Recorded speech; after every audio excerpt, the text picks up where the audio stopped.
Hi, everyone. My name is Dr. Indra. Lovely to see some very familiar faces here today. Today, we've got a wonderful coach, Nicki, who is hosting this webinar all about your energy. We have some of our team members here today. And just before we start, just to say to everybody, this webinar is being recorded as you have just clicked onto it.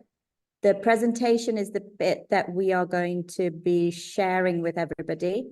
If there is any questions you want to ask, you can either message myself directly or Ellie, who is here as well, or just put it onto the chat, but it's up to you, and we won't necessarily mention your name. But if there's anything otherwise, then just mention it to me. While we're doing this presentation, if you don't mind muting yourself, that's the main thing. It's okay to keep your camera on. Okay. So as you have seen here, this webinar is not providing medical advice. We may be looking at different cases in this. We're going to be looking at an overall picture. Nicki is taking us on a whistle-stop tour of how energy is built and created in our body today. So there is a lot to cover, but we can always break that down for you if you need to. So as I say here, please mute and stop your video if you need to. Feel free to type any questions. And we do now have a callback system with Sarah, who is our patient care manager. Sarah, do you want to quickly say hi if you're there?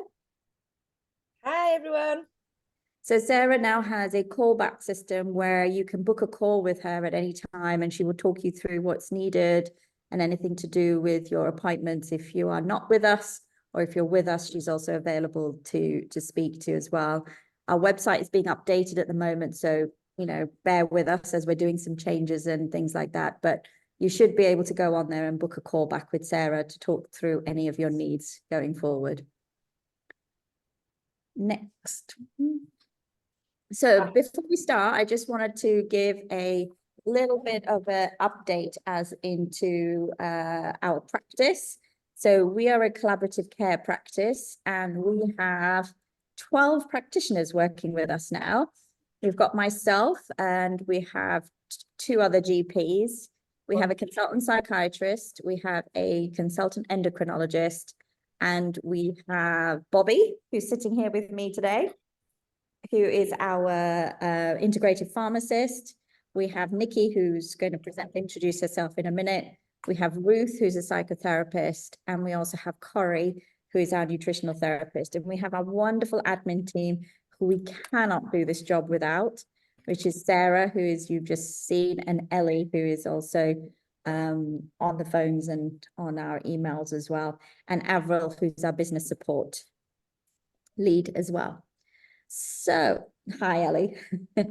So I'm going to hand you over to our wonderful Nicki. We've probably got about 40 minutes of the presentation, maybe slightly less, depending on how fast or how slow this whole thing goes.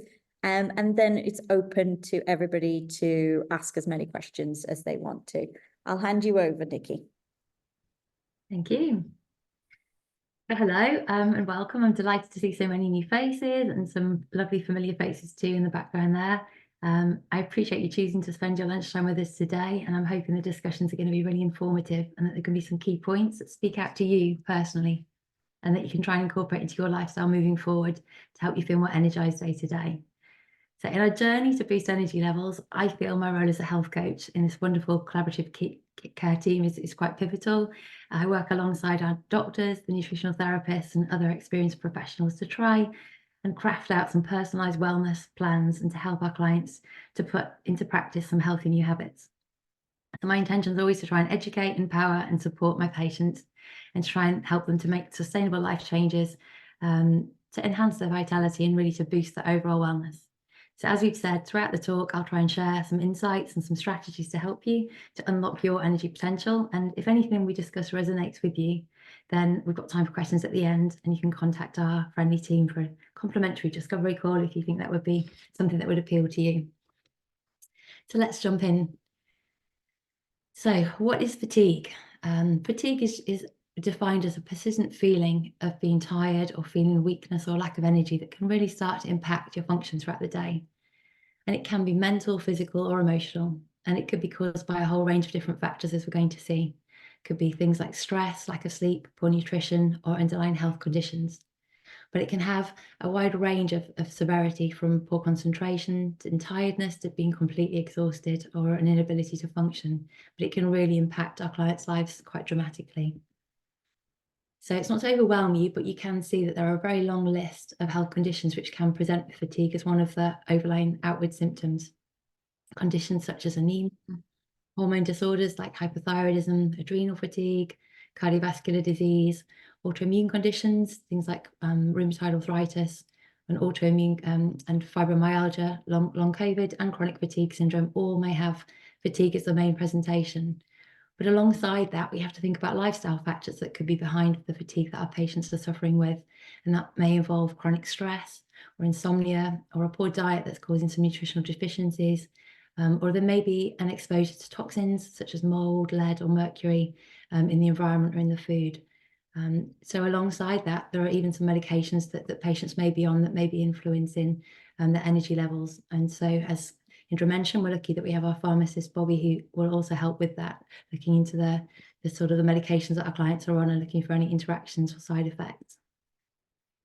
So it just reminds us that there is a really long list of potential causes for the fatigue that we see. And fatigue is often an umbrella term for the outward sign of an internal problem that's going on at some point along our energy production lines within our body. Ultimately, a lot of these are going to relate back to dysfunction of our mitochondria, which are these tiny little organelles in every cell of your body that are responsible for producing energy for every reaction that's going on within your body. So it's super important. We're going to come to them soon. So functional medicine, for those who aren't familiar with it, is often called root cause medicine. And our intention is really to take a really great deal of care to listen and understand our client's history, their current situation, and their lifestyle, to explore underlying causes for why their disease has developed. And by adopting a root cause approach in cases of fatigue, we often will be able to then focus on supporting mitochondrial health, to reduce any damage to the mitochondria that are making the energy, and to optimize these energy producing pathways within our body. So by doing this root cause approach, our strategy doesn't just offer short-term symptomatic relief, but it's going to alleviate fatigue at its root, to really try and avoid it recurring and to maximize our energy levels moving forward long term. So I like a diagram. Bear with me on this one. It looks like a river, and that's because we're going to imagine health as a river. And the downstream symptoms that we see at the bottom of the diagram are the symptoms that people will come to us as practitioners with. So in this case, if we imagine that clients coming to us with chronic fatigue syndrome, and they may be struggling with fatigue, insomnia, brain fog, muscle aches, maybe a typical presentation. But in order to really understand how to best treat the disease, we need to move back upstream the river, back to the source, to try and understand why this has developed and how we can best approach treatment for them. So in this case, there may be two patients that have got chronic fatigue, but that have very different causes for the symptoms that they're seeing. Potentially, we could have one client who, if we look back, they have problems with their gut. It may be that they have insufficient digestive enzymes or problems with stomach acid production. They may have an imbalance of their gut flora or real problems with digesting and absorbing nutrients, which can lead to a nutritional deficiency. So if you're missing some essential vitamins or other essential cofactors, you may find that these energy production pathways that need to take place just can't proceed. So that might then lead to them presenting with this chronic fatigue syndrome. But another client may come to us with very similar symptoms: insomnia, fatigue, brain fog, muscle aches. But their problems may stem back, if we go back upstream, to having problems with chronic stress and poor sleep, which may be really impacting their hormones. And then the hormonal imbalance that's created leads to the downstream symptoms of chronic fatigue. So you can see just by these two cases, if we compare and contrast them, really, they're very different in the underlying causes. And this just exemplifies why we need to really dig deep to find out the individual's causes for their illness, and why it's so important that we go back to the root cause. And that might involve some investigations and some exploration, but it will really affect the difference in treatment that we can offer. So another core principle when we're talking about functional medicine is that every system within our body is connected. And much like in a spider's web, if something happens at one side of the body in one body system, it may well have an impact on many other body systems. And so, as we just described, if you have a problem with gut function, this might well affect your ability to be able to absorb nutrients, which then may lead to you missing out on essential components of these energy production pathways. So not only physically are you going to feel weaker, but that slower energy production in the brain and nerve cells is going to lead to you feeling that you've got poor concentration, brain fog. It may well affect your mood, create low mood, and just reduce your mental and your emotional resilience for dealing with challenges that arise. So everything is interconnected is a big thing to keep in mind. In functional medicine, we often come back to gut health quite a lot. And I love this image because really we need our gut to be in balance. A well-functioning gut is foundational for us to have overall good health. And so we do often come back to gut health very often in functional medicine. But in general, if we can discover an underlying cause of disease and address it in whichever body system it's centered from, our bodies have got a really innate ability to heal. And so if the body is designed to be self-healing, this beautiful self-healing system, if we give the right environment, it can rebalance itself even after months and years of illness. So let's dig deeper. Where is energy produced? And I'm smiling because this image might take you back to science class back at school, which might or might not be a good thing, but don't panic. Stay with me on this. So if you look closely at my image, I hope it's big enough for you to see. You're going to look inside.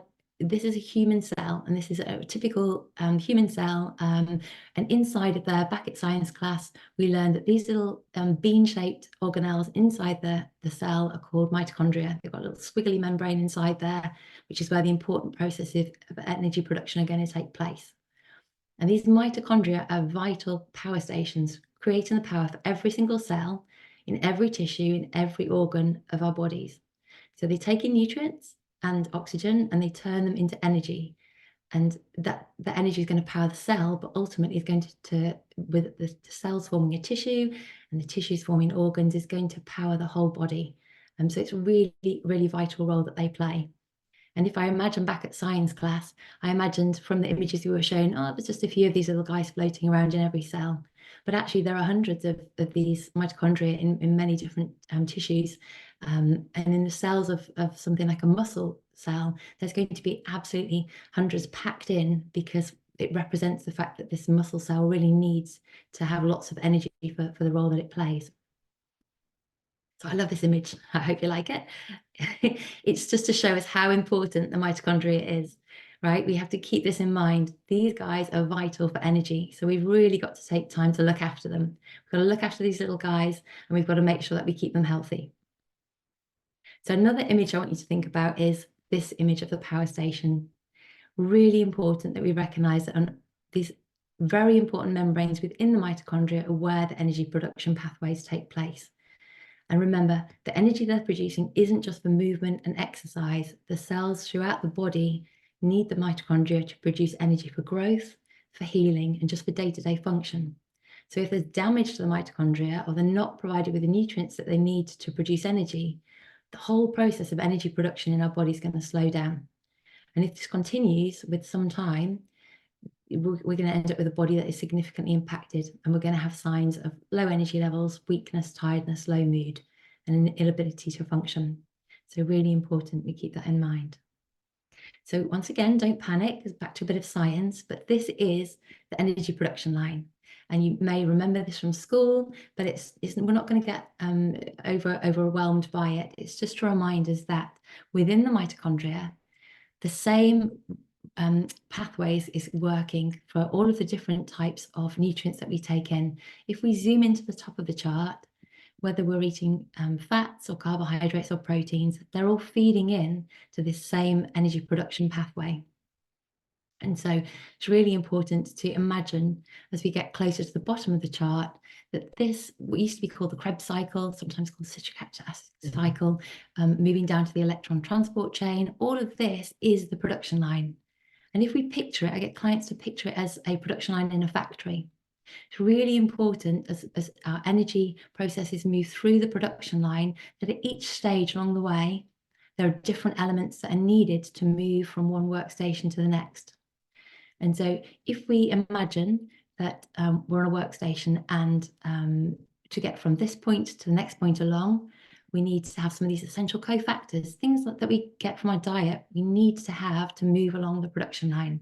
So things like iron, glutathione, our B vitamins, magnesium, coenzyme Q10, all of these cofactors and many more have essential roles to play along the production line. So if you imagine me on a production line and my role is to tighten a bolt with a spanner, and then I pass it along to the next person on the production line. If my spanner goes missing and I can't tighten the bolt, then everything's going to start to grind to a halt at my place. And it's almost like on a motorway when they close a lane or they close 2 lanes and we end up with a bottleneck. So everything's coming in, but we can't move along the system. And that's because we're missing an essential cofactor, an essential tool in the process is missing, and it's going to really slow down the whole process. So if we think about it like that, it really explains how important some of these agents that we must get from our diet are to being aware of whether we can move through the production line.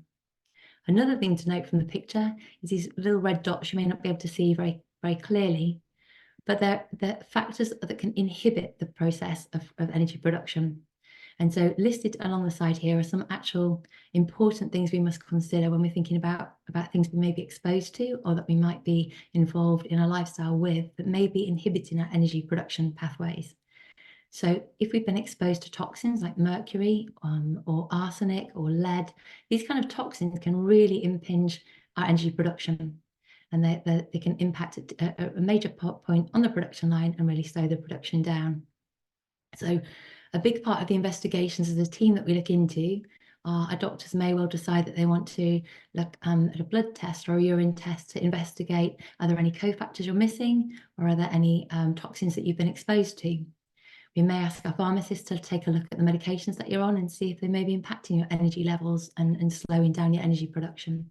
All of these things are really important to consider as we look to try and heal. And with our nutritional therapists, if there are cofactors that are missing, we work on your diet to try and help you get back on track and to boost your energy by adding in the essential factors we're missing. So the next thing to consider is if we think about the processes that are going on, really the free radicals may be something that you've heard of, but it's something that we really need to consider. If you've heard of free radicals, you may not have a context for it, and so it might be quite nice for us just to have a brief discussion about free radicals and the impact that can have on our body. So during the production of energy that I just mentioned, and for lots of the many body's normal daily processes, there's a background level of byproduct produced through the processes called free radicals. And these molecules are bouncing around as a sort of background level of pollution, if we imagine from a factory. And the body's very good at mopping up to some extent and counteracting the free radicals before they do too much oxidative damage to our cells.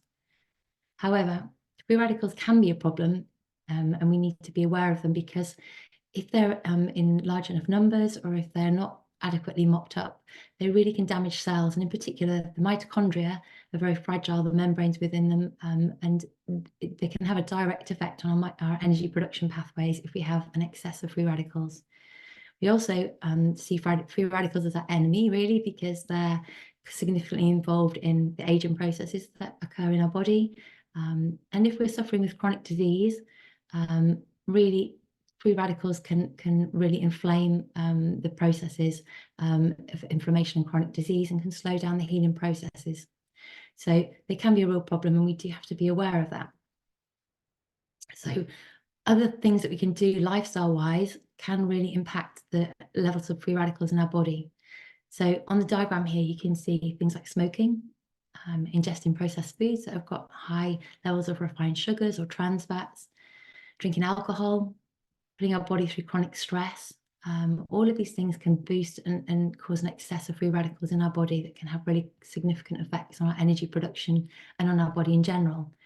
Inadequate activity or intense physical activity can also have an impact on free radicals. If you have clients that are training for a marathon or into CrossFit, then we're putting our body through a lot more activity. So it doesn't mean we can't do these things. We just have to be aware of the damage that may occur unless we are very careful to counteract the free radical damage that could be being produced. Poor sleep, obesity, certain medications and excess sunlight are all going to increase the levels of free radicals that our body's exposed to. So how do we offset it? How do we get the cleanup team in to deal with the pollution? Important things to think about are, we're going to talk about antioxidants in food in just a moment. Antioxidants are natural things that we can put into our body that will mop up and that will counteract the impact of free radicals.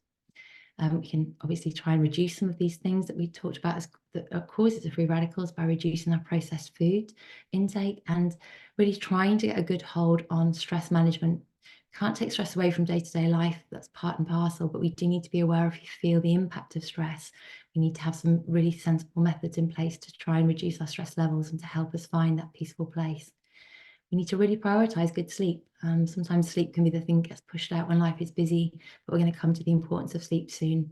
And we're going to ease into some moderate exercise and try and avoid exposure to toxins. And that way, hopefully, we're going to be able to counteract a lot of the damage that these free radicals are causing. So let's go back to this guy. Let's try and ensure that we've got some really good nutrition to make him strong and healthy and to help him do a really effective job of energy production. So on my next slide, I want to take a look at the picture on the right and just have a think about how it makes you feel. So if I look at that picture, it kind of makes me happy. You know, it's colourful, it's bright, there's some really tasty foods on there. It makes me kind of hungry. So you need to really think about the food that you're putting into your body as fuel and the effect it's going to have on your body. And so from a functional medicine point of view, we are always going to be encouraging you to try and eat a diet that is based on nourishing whole foods. And we're going to try and get you to include a real variety of colours and textures and flavours.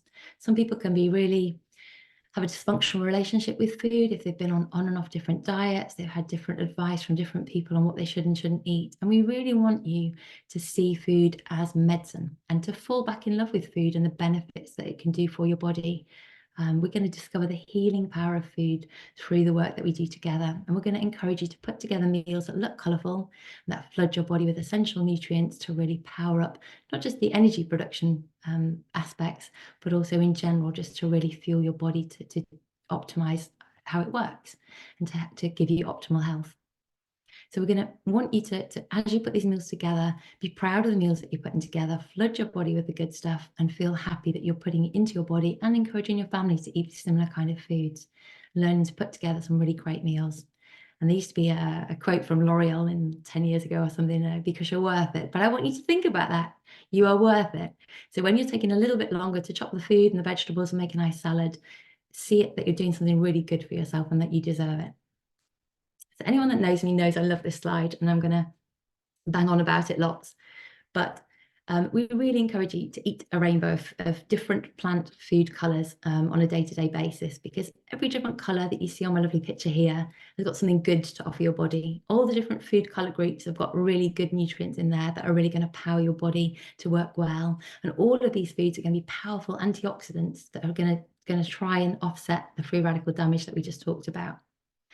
So you don't want to overthink the slide that's coming up now, but it's just a slide, a sort of a resource that I use often with clients, where I encourage people to think about the different groups of colours of the different fruit and veg that you pick up day to day in the supermarket or in your shop.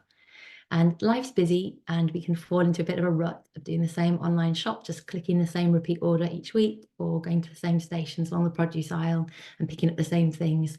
And it might be that the kids will only eat peas and sweet corn, so we just typically get into eating the same vegetables every day.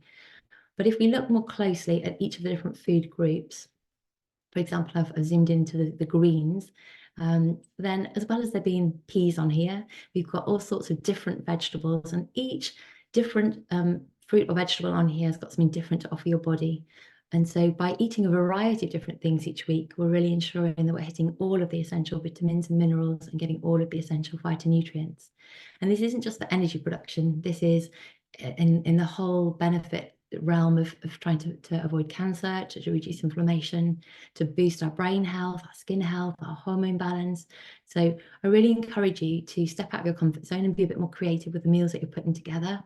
Might be that you decide one night of the week it's going to be Asian fusion night and you're going to throw in some bamboo sprouts and you're going to put some bok choy in the plate, and you're going to try and just be a bit more creative with the meals that you put together and think about the benefits it brings for your body. Again, reds don't just get stuck on tomatoes, but make things interesting and exciting. Some strawberries into the salad, you know, start to throw in a bit of pomegranate with some fruit, or with some natural yogurt, and just to see what you can do to make your family's nutrition a bit more colourful. Now, another really important factor to think about is healthy fats.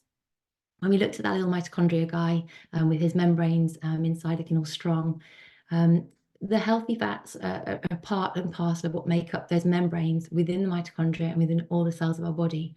So hopefully now we know that consuming healthy fats, such as those on the list here that are listed as oily fish, so I've written smash afterwards because that helps me remember, oily fish, things like sardines, mackerel, anchovies, salmon and herring are oily fish. Also nuts and seeds, avocado, the different oils from the avocado and from olives, and eggs and coconut oil. These are all very healthy fats and are really important to include in our diet on a regular basis, because they not only, these healthy fats don't only just help with energy production, they improve brain and nerve function, they support heart health, they're going to reduce inflammation. These are potent anti-inflammatories, so they're going to counteract those nasty free radicals, and they're going to support our overall health and well-being. But yeah, in particular, they're a great source of energy to put into the energy producing pathways, and they're really essential to keep the membranes of the mitochondria healthy, so they directly play an important, valuable role in our energy production. So these are my top superfoods for healthy mitochondria. We've talked about the different vegetables that are out there, cruciferous vegetables. So we've got broccoli, we've got the cauliflower, we've got the Brussels sprouts, are excellent for protecting from free radical damage. We've got leafy greens, things like spinach and kale and Swiss chard are going to be packed with antioxidants like vitamin C, vitamin E, phytonutrients to prevent mitochondrial damage, and also they're rich in magnesium, which is one of those essential cofactors that we needed in that production line. So they're getting a good hit for lots of goodies for us there. We talked about colourful fruit and vegetables and the healthy fats. I love green tea. It's a bit of an acquired taste, but it is a superfood or a super drink because it's got a valuable source of catechins in, which are going to be potent antioxidants and really help us to protect against free radical damage.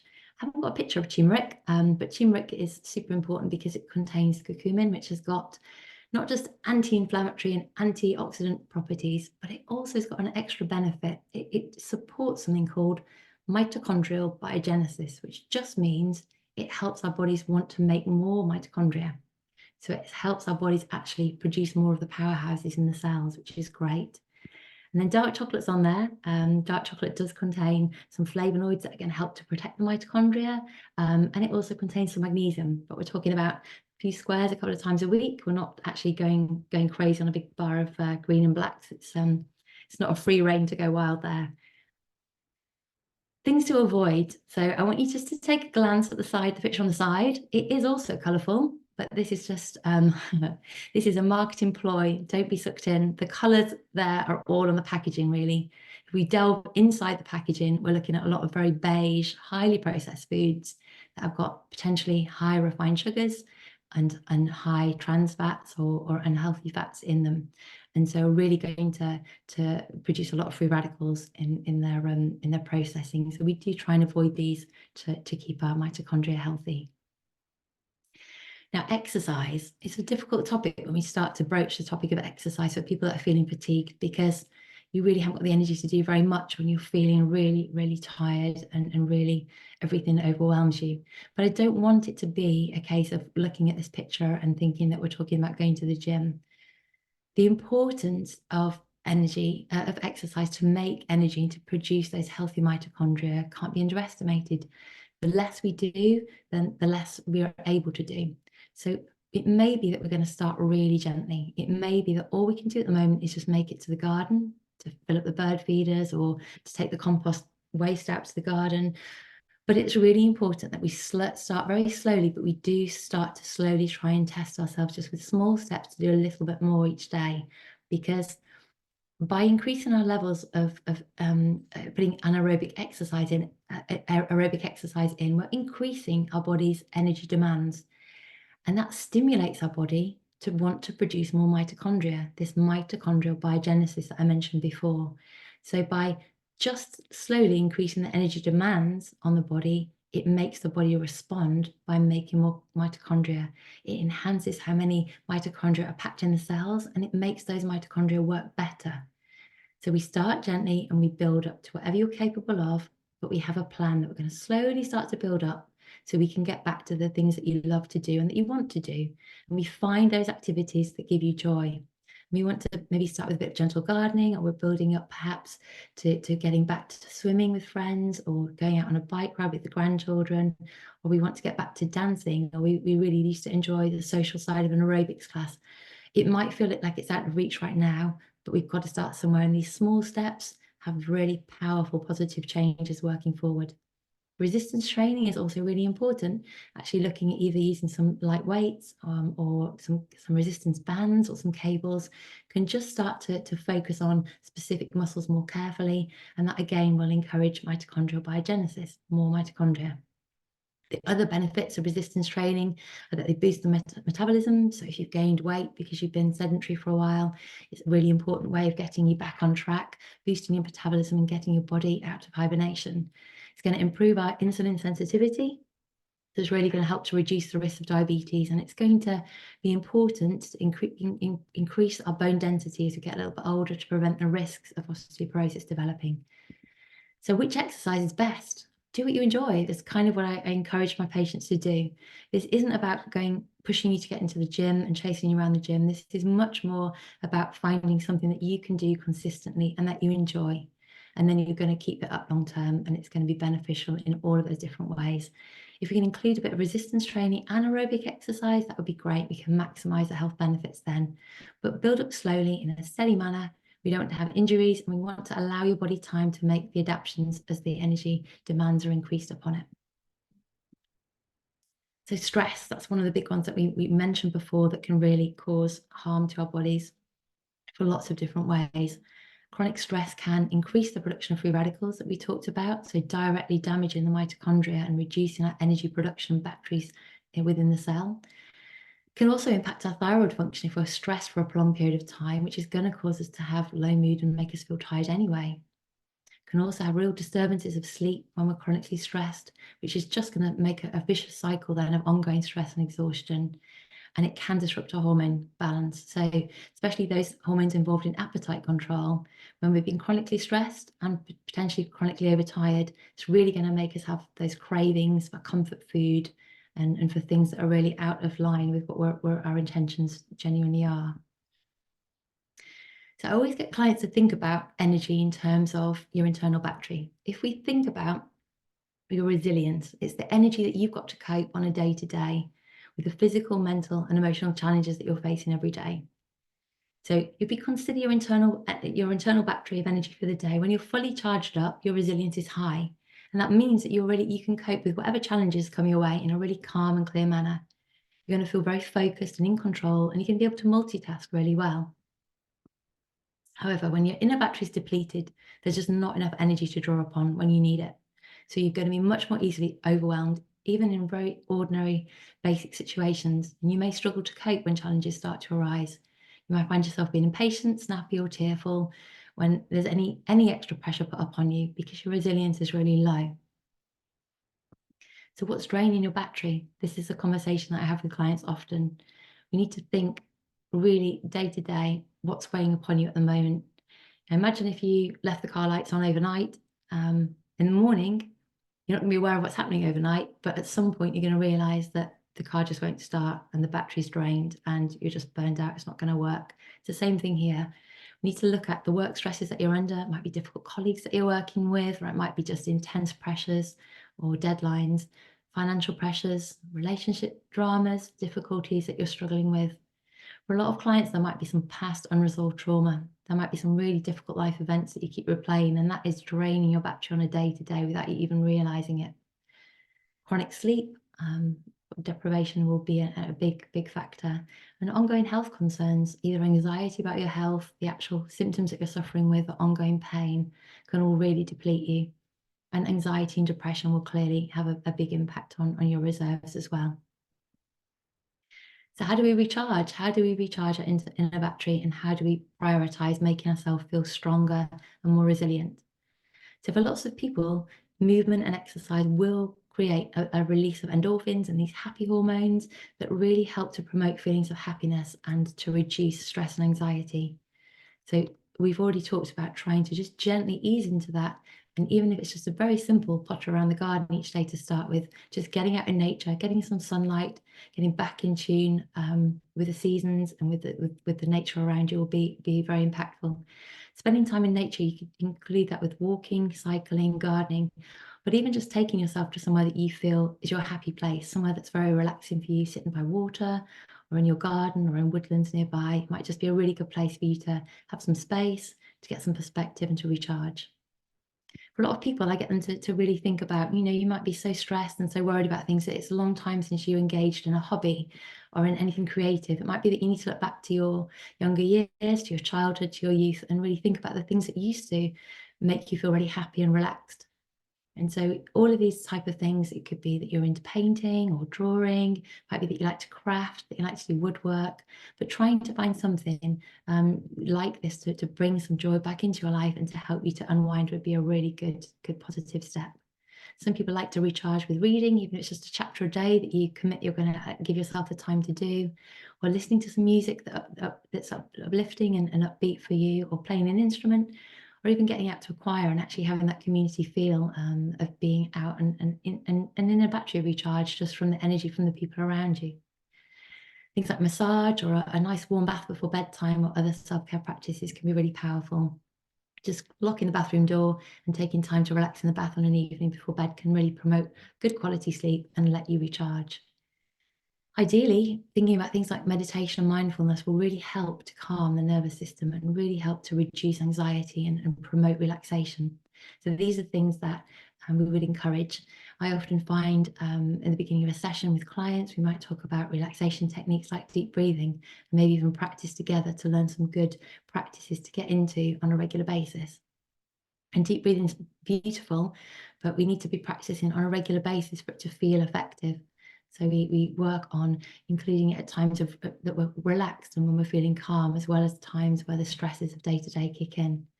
Practices like yoga and Tai Chi are really shown to lower stress hormone levels and to reduce those physiological responses to stress. But don't underestimate too the importance of spending time with positive people that love you, that support you, that want the best for you, and that really offer you emotional support and some fun and a good sense of connection. I always like to remind people that we're the sum of the 5 people we spend the most time with. So pick your 5 people carefully and make sure that they're going to boost you up, build you up, and make you feel good. Back to sleep. Sleep is obviously super important for energy. Good quality restorative sleep is vital to feel we've got increased vitality and that we're more productive and that we're overall feeling well. Deep sleep is when we replenish our energy levels and we reduce our stress. It's when we go through an important process called autophagia, when damaged cells in our body, it's the sort of the housekeeping process of removing damaged cells, which is really important in the battle to prevent cancer. We don't want damaged cells to be replicated and to start the processes that could be very damaging long term. It's important for regulating mood that we're rested, and it's also a time when we sleep that we consolidate memories and enhance our cognitive function, our sharpness, our mental sharpness. So in the battle to prevent dementia, deep sleep is really super important. It's also the time we regulate hormones, especially those we talked about involved in our appetite control and in metabolism and also in stress. So good sleep overall has been linked to much lower risks of chronic conditions like heart disease, diabetes, and obesity. So we have to really prioritize sleep. And I think one of the biggest steps we can do is to make sure we really try and be consistent with our sleep schedule. I think it's really easy when you have one last load of laundry to finish, or one more job to do, or the accounts to work through, or even when you're watching a box set and you just can't switch off before the end of the episode, is to actually make a deal with yourself that you're going to be consistent with that going to bed time, because you need to allow time for the wind down once you do switch the TV off or put the laptop down. Really important that we consider that time before bedtime as a really important time to wind our brains down. And so if we're engaged in more regular physical activity in the day, hopefully we are going to be promoting better quality sleep at night. But we also can take control in that limiting the exposure of the blue light screen time before bedtime and limiting caffeine and alcohol before bedtime, trying to avoid heavy meals or large amounts of fluid in that last couple of hours before sleep, because these are all things that can really disturb our sleep patterns. We want to create a really sleep-friendly environment. I talk about making a sleep sanctuary in your bedroom. Get rid of all the piles of books that you haven't got around to reading, get rid of the laundry piles, get rid of any distractions. Try and move your phone away from the bedside, and make sure your room is nice and cool and dark and peaceful. And then when we have kids and they're small, we do tend to have this lovely, idyllic bedtime routine where we give them a warm bath and we read a book together nicely, and we take time to talk about the day, or maybe take time for prayers or for gentle meditations together. And we forget all about that when we get grown up. But actually, that's super important. We need to get back to basics. We need to give our body the signals that we're winding down, and then it will help us to get into a really deep, soothing and restorative sleep. So it's been a bit of a whistle-stop tour. I hope it's been useful for you. But the key takeaways I want you to think about are, let's prioritize quality sleep now. Let's try and nourish our bodies with really balanced nutrition based around whole foods. And let's minimize those refined sugars and processed foods that are damaging our mitochondria. We want to try and incorporate some regular, enjoyable physical activity and incorporate movement into your daily routine. Bring in friends, meet with friends, use it as a time for social time, but make it something that you enjoy, that you can stick with. Be aware of how much stress is in your life and take steps against letting it overload you. Think about mindfulness or deep breathing exercises you can learn. There are apps on the phone, there are classes you can go to. There's so much information online these days.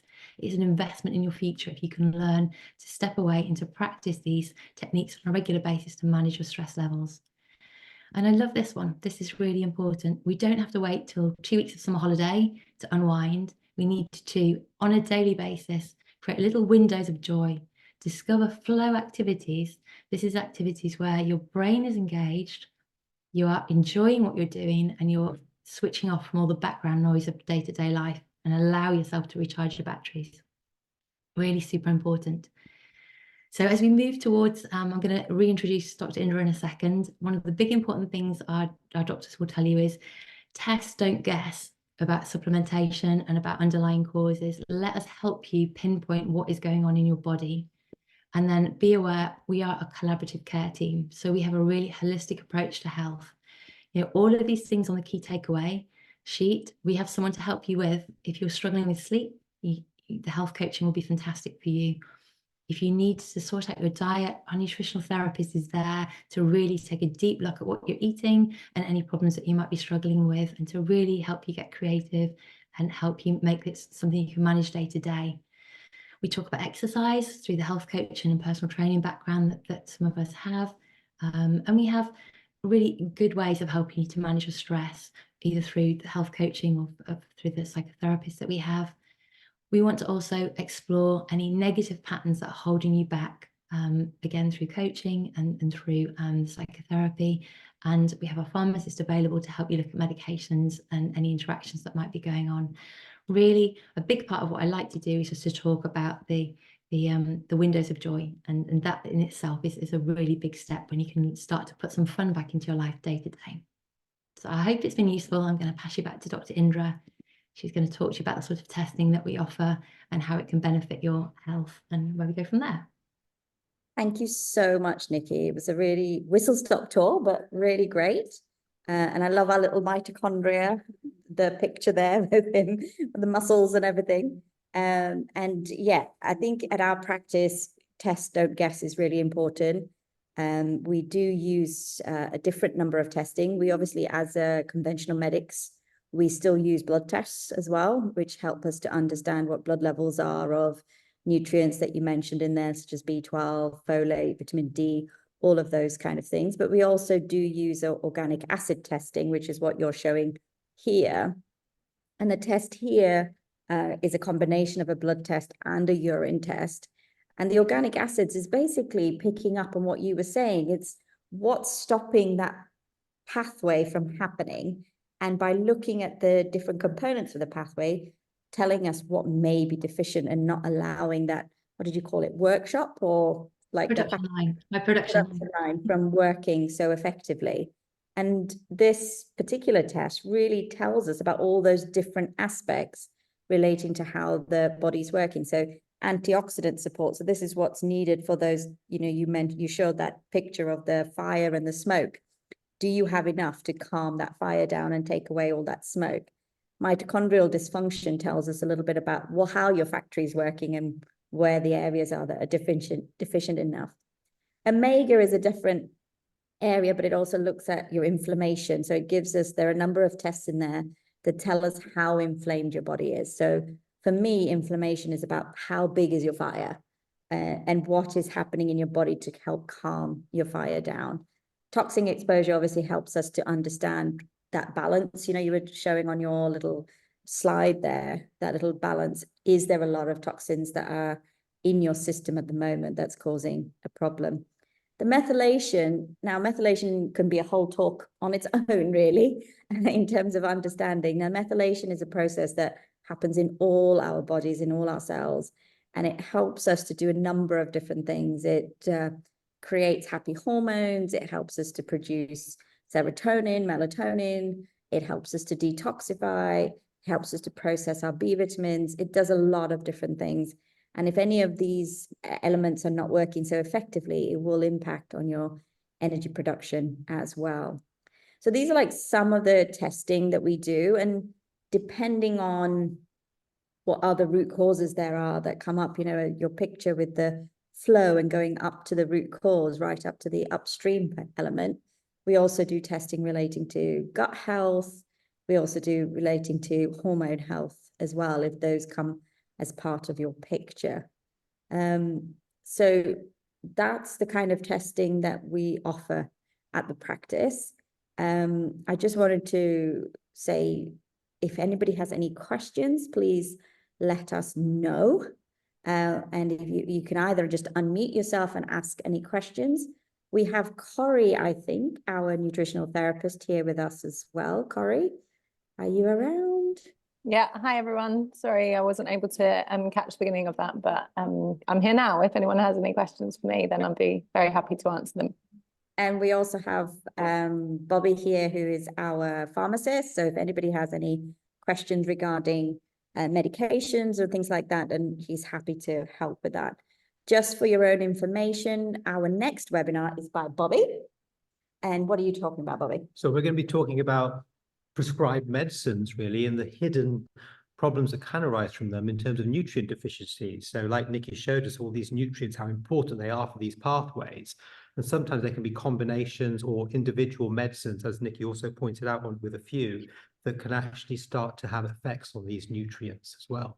And so we're going to really talk about, what are the commonly prescribed drugs that might do this, but also how we would address it and at what point we would address it too. So as we've said, tests don't guess, and it's very, very important with these nutrients as well, because they're potent in what they do. So that's what we're going to be talking about in the next webinar. So I hope you join us for that. Thank you so much. Nicki, if you want to stop sharing. If there is any questions, please let me know, and I will stop recording as well.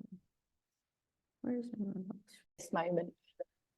What is most important for you at this moment? What are the priorities that we can change? And obviously, if you're struggling with energy, you haven't got loads of energy to put into making lots of new recipes and things like that. So it's really about working out what are the priorities, what do we think, what do you think would be most helpful for you at this point? And we'd have a conversation about that and prioritize where we think we would make most benefit. And then we would look at how we can implement those things with as little energy as possible. We don't want to add to your overwhelm. We want to make this a fun experience. We want you to enjoy food. So it's not always also about taking things out. It's about adding good stuff in that can also be really beneficial. So there's a bit of a balance there as well. Sometimes there is the need to take some things out, but yeah, we can do a lot of adding into like the things that Nicki was showing you around the phytonutrients. So the idea of a antioxidant is that it is mopping up any cell damage. So essentially oxidation, oxidative stress damages cells, and the antioxidants go around the body and they mop all of that damage up.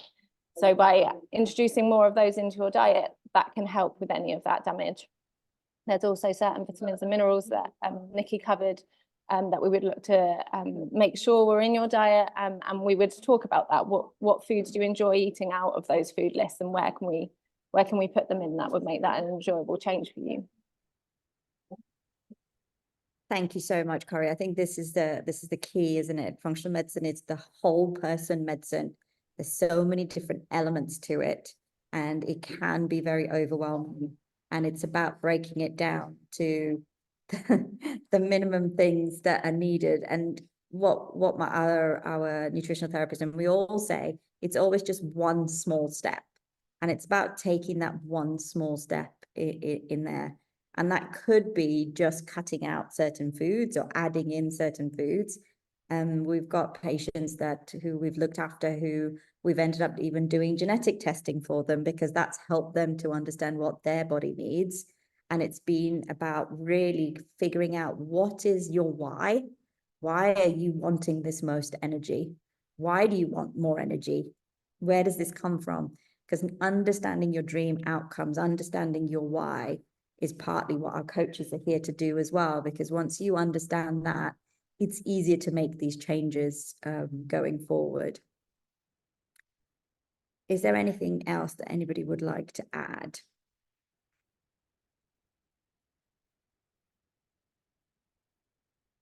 No?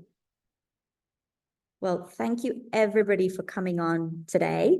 It's been lovely to have you all here. We've recorded most of it because we haven't had any questions this time around, but that's okay. So that will be available and we'll email it over to you. If there are any questions that come up, please do get in touch with our team, and we can always talk about this even further. Thank you so much, Nicki, for doing this presentation today. And we'll see you at the next one when Bobby's talking about medications and the impact it has on your body. Thank you. So much. Thank you, everyone. Bye. Bye.